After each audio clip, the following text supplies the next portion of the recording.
할렐루야. 교회는 기도로 세워짐을 믿습니다. 내 교회뿐일까요? 가정도 기도로 세워지는 줄로 믿습니다. 가정만이겠어요? 이 민족도 기도로 세워짐을 믿습니다. 자녀도 기도로 세워지는 줄로 믿습니다. 기도의 분량이 채워져야 하나님께서 그 삶에 일하시는 역사가 보여지게 되는 줄로 믿습니다. 누가 기도 안 하는가 신경 쓰지 마시고 우리가 기도의 사람이 될 수 있게 되시기를 주님의 이름으로 축복합니다. 오늘 우리 교구 수고하셨습니다. 하나님이 귀한 분들 이렇게 세우셔서 영광 받으시는 줄로 믿습니다. 우리가 사무엘서를 가지고 지난 토요일부터 말씀을 시작했습니다. 이번 특세 기간에는 우리 사무엘서를 가지고 이제 말씀을 나누고 1월부터 2월까지 계속 사무엘서를 가지고 말씀을 나누고자 합니다. 사무엘서를 통해 주시는 하나님의 음성이 뭔지 깨달아 알물 통해서 저와 여러분을 쓰시는 은혜가 말씀을 통해 일어나시길 주님의 이름으로 축복합니다. 이 사무엘서를 통해 주시는 하나님의 음성은 시대가 어두울수록 하나님의 계획은 크다라고 하는 것입니다. 사사시대가 아직 안 끝났습니다. 이 사무엘서는 사사시대에서 시작하는 것입니다. 사사시대는 뭡니까? 암흑의 시대입니다. 암흑의 시대는 왜 찾아왔습니까? 사람들이 자기 소견에 옳은 대로 하나님 뜻을 쫓아 살지 않았기 때문에 암흑의 시대가 온 것입니다. 그래서 사사시대의 끝을 보시면은 서로 한 민족이 같이 죽이고 난리도 아닙니다. 우리나라도 요새 이렇게 막 분열과 좀 혼란스럽잖아요. 여러분 이거는요 게임도 아닙니다. 사사시대를 보시면은 끝을 보면은 서로 죽이고 그리고 나서 왜 죽였지? 우리가 무슨 짓을 했지? 이렇게 그래서 지파가 사라지게 됐다 보니까 아니 죄도 없는 여자들 보쌈해가지고 그래가지고 대를 이어보겠다고 이것이 사사시대 끝입니다. 이게 사사시대 끝의 얘기예요. 이게 그러니까 하나님의 백성들이 어리석어지는데 어리석어지니까 이 정도까지 어리석어지는 거 여러분 이게 사사시대입니다. 이 사사시대가 얘기하는 것은 뭐냐 하면은 그들이 하나님의 음성을 쫓지 않고 자기 소견에 오른 대로 살다 보니까 결국 잘 될 줄 알았잖아요. 자기 소견에 오른 대로 하니까. 그런데 그 끝은 어둠이더라라는 것입니다. 그러나 아무리 시대가 어두워도 하나님은 일하고 계시는 줄로 믿습니다. 그래서 시대가 어두울수록 하나님의 계획을 의지하는 저와 여러분이 되시길 주님의 이름으로 축복합니다. 여러분의 삶이 어려워도 어려울수록 하나님을 붙잡으시기를 주님의 이름으로 축복합니다. 여러분의 삶이 어렵다고 하나님이 일하시는 손길이 멈춘 게 아닙니다.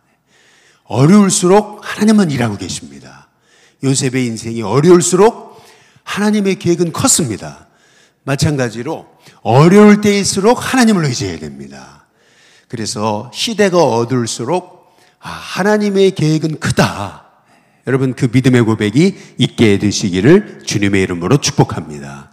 그러면 그 하나님의 계획이 뭐냐는 겁니다. 어두울수록 하나님의 계획은 큰데 그러면 그 하나님의 계획이 뭐냐는 겁니다. 그 하나님의 계획이 뭐냐 하면은 하나님의 사람을 일으키는 겁니다. 하나님의 사람이 일어나야 사사시대가 끝나는 겁니다.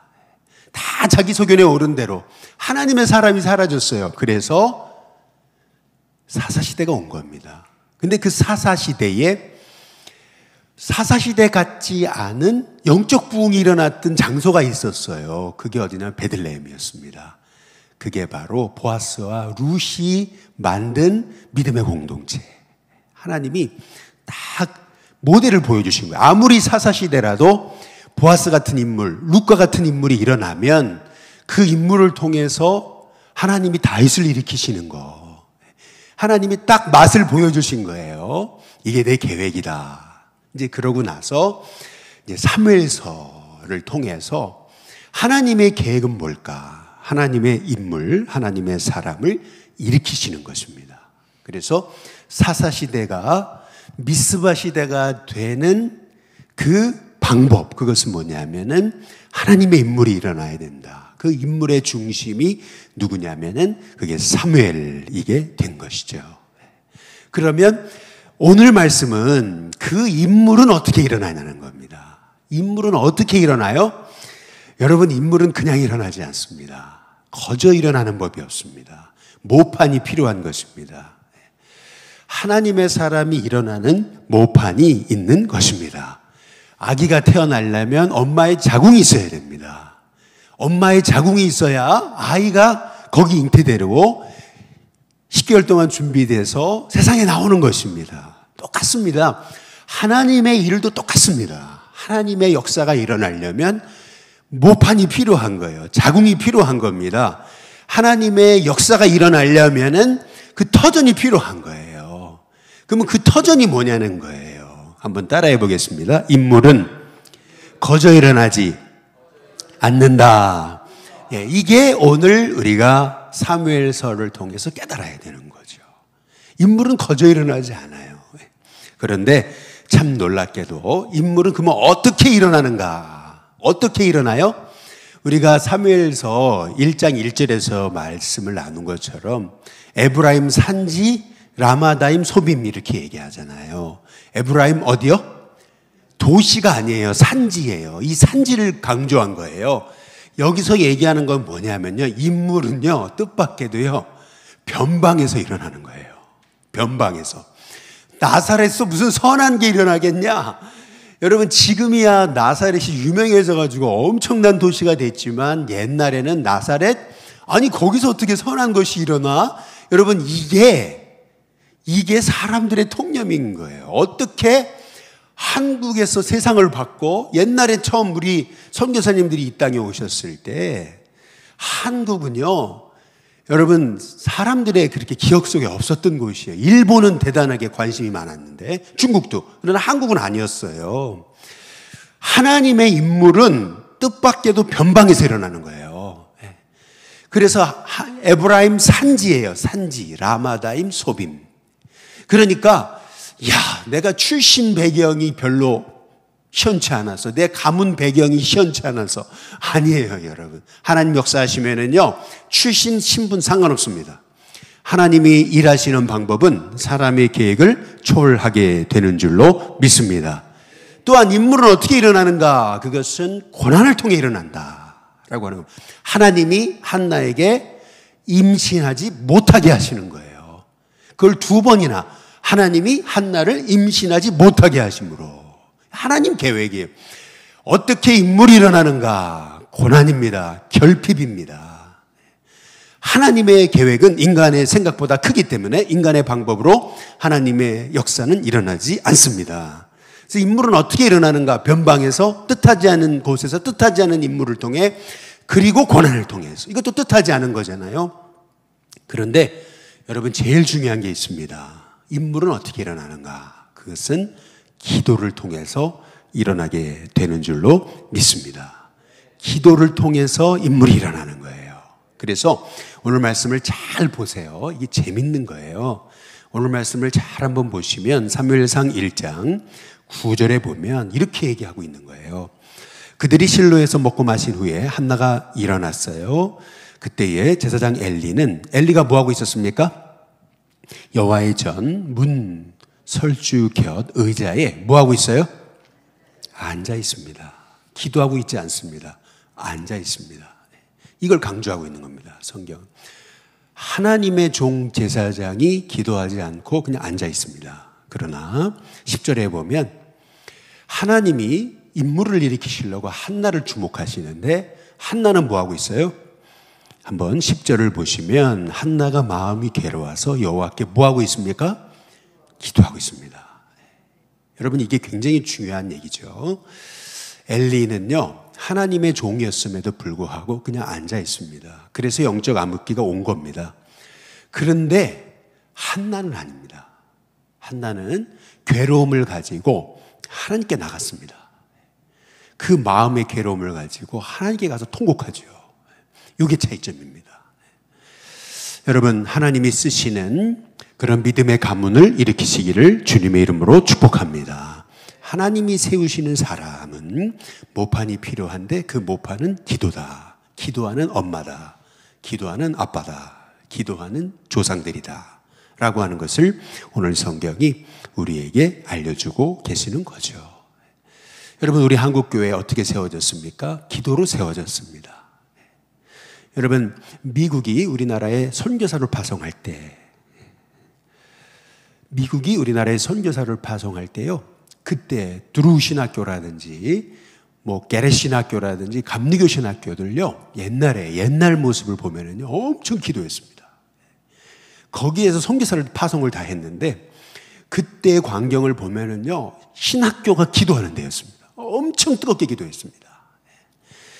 그때의 선교사를 다 파송한 거예요. 근데 그 기도가 딱 사라지고 선교사가 딱 끊어졌어요. 이게 미국 역사예요. 이게 미국 역사더라고요, 제가 보니까요. 여러분, 우리 한국교회도 막 기도할 때 세계 선교사를 파송했습니다. 근데 기도가 딱 사라지니까 이제는 선교사로 나가지 않습니다. 그래서 하나님의 인물을 세우시려고 하나님이 딱 주목하시는데 누구냐? 기도한 사람이더라는 겁니다. 저와 여러분이 기도하는 사람이 될 수 있게 되시기를 주님의 이름으로 축복합니다. 그렇다면 한나의 기도는 어떤 기도였을까? 오늘 성경이 말하잖아요. 먼저는 10절에 보니까 마음이 괴로워서 여호와께 기도하고 통곡했다. 이 통곡했다는 말의 의미는 간절한 기도. 한번 따라해 보겠습니다. 간절한 기도. 그리고 두 번째는 뭐냐 하면은 서원하여라고 얘기하잖아요. 드리고, 여기 아들을 드리고라고 그렇게 얘기하고 있어요. 이 한나의 기도는 자신을 드리는 기도였습니다. 아들이 필요해서 아들 달라고 기도하는데 그 아들을 하나님께 드린다 그러잖아요. 아니, 그 아들이 필요해가지고 아들을 달라고 기도하고 있는데 그 아들을 내 아들 삼겠습니다 그러지 않고 아들을 드린다 그러잖아요. 내 거 아닙니다. 여러분, 이게 되게 중요한 거거든요. 다시 말하면 한나의 기도, 첫 번째는 간절한 기도, 두 번째는 자신을 드리는 기도, 그리고 세 번째는 뭐냐면은요 15절에 보면은 굉장히 중요한 말씀이 있습니다. 한나가 대답하여 이르되 내 주여 그렇지 아니하나이다. 나는 마음이 슬픈 여자라 포도주나 독주를 마신 것이 아니오 여호와 앞에 내 심정을, 그 다음 뭐죠? 통한 것 뿐이오니 라고 말합니다. 한나의 기도 첫 번째는 간절했어요. 두 번째는 자신을 드렸어요. 그리고 세 번째는 하나님과 통했습니다. 기도를 해도 벽에다 놓고 기도하는 것 같은 사람이 있는 반면에 기도만 하면 하나님과 통하는 영적인 비밀이 있는 사람이 있습니다. 저는 2025년 우리 일심교회 성도님들이 꼭 벽에다 놓고 기도하는 것처럼 느껴지는 기도자가 아니고 정말 하나님은 내 기도를 받으시는구나, 하나님과 통하는 은혜가 있게 되시기를 주님의 이름으로 축복합니다. 그 하나님과 통하는 비결, 그것은 어디 있는 거냐면요, 먼저 간절해야 되고요, 그리고 하나님께 자신을 드리는 거예요. 어떤 사심이 아니에요. 이 아들을 하나님 주시면 하나님께 바치겠습니다. 하나님 여기를 기다린 거예요. 이 말을 기다린 거예요. 왜냐하면 그 아들은 그냥 아들이 아니니까. 그 아들은 하나님이 이 민족을 살릴 인물이 돼야 되니까. 하나님 그 기도를 기도하신 거거든요. 하나님께 딱 드리겠습니다. 그때부터 통하잖아요, 기도가. 하나님과 딱 매칭이 된 거거든요. 그러니까 하나님이 얼마나 기뻐하세요. 그래, 내가 그 기도를 기다렸는데, 여러분, 그래서 그런 의미에서 이 서원 기도는요, 굉장히 중요한 것입니다. 물론 우리가 이렇게 경솔히 서원해가지고 그 서원 기도에 매이는 분들이 많아서 그것 때문에 이 서원 기도를 했는데 이것 때문에 굉장히 마음에 이렇게 짐을 가지고 죄책감을 가지고 있는 분들이 많으시지만, 그럼에도 불구하고 성경은 이 서원 기도가 굉장히 중요한 거죠. 하나님, 이 아들을 하나님께 바치겠습니다. 그 기도를 통해서 실은요, 우리 한국교회에 많은 목회자와 선교사들이 일어난 것입니다. 그래서 그 기도를 통해서 하나님이 세계 열방을 살려오신 것입니다. 저와 여러분의 기도가 하나님께 여러분의 삶을 드리는 기도가 될 수 있게 되시기를 주님의 이름으로 축복합니다. 그런데 이제 마지막으로 우리가 한나의 모습을 통해서 우리가 살펴봐야 될 너무 중요한 게 있습니다. 하나님의 인물이 세워지는 모판. 그 모판이 뭔가? 여러분, 그 모판은 기도예요. 엄마예요. 그 기도하는 영적인 비밀을 가진 그 부모예요. 그런데 또 한 가지 이 영적 모판이 있어요. 이 너무 중요한 거예요. 사실 이게 이 오늘 한나의 모습에서 우리가 간과하고 있는 부분이에요. 사실은 이게 제일 중요하다고 할 수 있습니다. 우리 18절 한번 다 함께 같이 한번 17절부터 한번 읽어보겠습니다. 17절, 18절 같이 읽습니다. 시작. 엘리가 대답하여 이르되 평안히 가라. 이스라엘의 하나님이 내가 기도하여 구한 것을 허락하시기를 원하노라 하니 이르되 당신의 여종이 당신께 은혜 입기를 원하나이다 하고 가서 먹고 얼굴에 다시는 근심빛이 없더라. 여기 굉장히 중요한 게 있죠. 엘리 제사장을 통해. 엘리는요, 어찌 보면은요, 영적인 눈이 어두웠어요. 엘리가 눈이 어두웠다고 성경이 얘기하는데 그 눈이 어두웠다는 것은 굉장히 중요한 거예요. 영적으로 어두웠다는 걸 얘기하고 있는 거예요. 엘리는 눈이 어두운 인물이었어요. 그러나 하나님의 종을 통해서 한나에게 그러잖아요. 이스라엘의 하나님이 네가 기도하여 구한 걸 허락하시길 원한다. 하나님의 종을 통해서 입술을 통해 하나님의 음성을 축복을 빌어준 거거든요. 그랬더니 한나가요. 그 말의 권세, 말의 음성을 하나님 음성을 받은 거예요. 응답을 받은 거잖아요. 그러고 나서 한나의 태도는 어떻게 되는 거냐면 가서 그 다음 어떻게 하냐면 먹고 그랬어요. 아니 먹는 게 뭐 이렇게 중요해요? 사람이 근심이 많으면 안 먹어요. 못 먹어요. 그런데 한나가 그때부터 먹기 시작했어요. 그 전까지는 입맛이 하나도 없었어요. 그런데 딱 입맛이 생겼어요. 그리고 얼굴에 다시는 뭐예요? 근심빛조차 없었어요. 이게 굉장히 중요한 거죠. 여러분, 정수복 교수가 그런 얘기 하더라고요. 사회학자, 한국인의 그 인생의 문법이라고 하는 책을 쓴 그분이 얘기하는 게 뭐냐면은 한국인은 뒤끝이 있대요. 한국인은 뒤끝이 있는 민족이다. 네. 그런 얘기를 하는 거예요. 근데 우리 신앙도 그런 것 같아요. 하나님께 기도했는데 뒤끝이 있어요. 뭐냐면은 또 염려해요. 하나님 응답을 주신 마음에 확신을 주셨는데도 될까요? 안 될 것 같은데요. 뒤끝이 있단 말이에요. 근데 그게 아니고 한나는요, 하나님이 네가 하나님께 구한 것을 허락하시길 원한다. 응답 받았잖아요. 그리고 나서 마음에 근심빛이 있어요, 없어요? 없어요. 딱 그때부터 근심이 없어요. 저는 이게 한나의 축복의 비밀이라고 생각합니다. 여러분, 이 한나는요, 그 다음부터는요, 완전히 긍정의 아이콘인 거예요. 긍정, 근심이 없어요. 근심 빛조차 없다 그랬어요. 얼마나 감사하고 기뻐하고 믿음으로 살고 아들을 축복하고. 여러분, 이 모습이 되게 중요합니다. 기도했는데 맨날 그냥 근심하고 걱정하고 염려하는 게 아니라 하나님 널 쓰신단 말이에요. 넌 축복의 사람이란 말이죠. 하나님 도우신단 말이에요. 여러분, 이게 굉장히 중요하다는 거죠. 바라기는 여러분의 삶 가운데도 응답 받았다면 이제 여러분 믿음으로 나아가시기를 주님의 이름으로 축복합니다. 사무엘은 어떤 사람이냐면 음성이 희귀할 때 음성 듣는 사람. 그리고 사무엘은 어떤 사람이냐면은 말하는 게 하나도 땅에 떨어지지 않았던 사람. 그리고 사무엘은 어떤 사람이냐면은 사사 시대를 끝내고 그리고 미스바 시대를 일으키는 인물. 미스바 시대가 일어나야 되는 이유는 뭐냐 하면은 미스바 시대를 통해서 다윗 같은 인물이 일어날 것이기 때문에. 그래서 하나님은 한나를 통해서 기도하게 하시고 기도하는 한나를 통해서 사무엘을 일으키시는데 사무엘은 거저 일어난 게 아니고 믿음의 비밀을 가진 어머니, 믿음의 비밀을 가진 부모, 믿음의 비밀을 가진 그런 영적인 하나님의 사람을 통해 사무엘이 일어났다. 여러분, 그래서 인물은 거저 일어나지 않는다. 성경이 말하고 있는 것은 이게 핵심입니다. 저와 여러분의 인생이 또 우리 일신교회가 우리 한국 땅이 이 한국 사회가 정말 인물을 일으키는 한국 사회가 되려면은 기도하는 하나님의 사람이 일어나고 사사시대의 끝의 모습처럼 그냥 서로 그냥 막 미움에 그냥 악에 받쳐가지고 막 서로 정신없이 죽이다가 무슨 짓을 했지? 뭐 한 거냐? 우리가 뭐 했던 거냐? 이런 것이 아니고 정말 이 베들레헴의 이 보아스와 루처럼 정말 하나님의 은혜 있기를 원하나이다.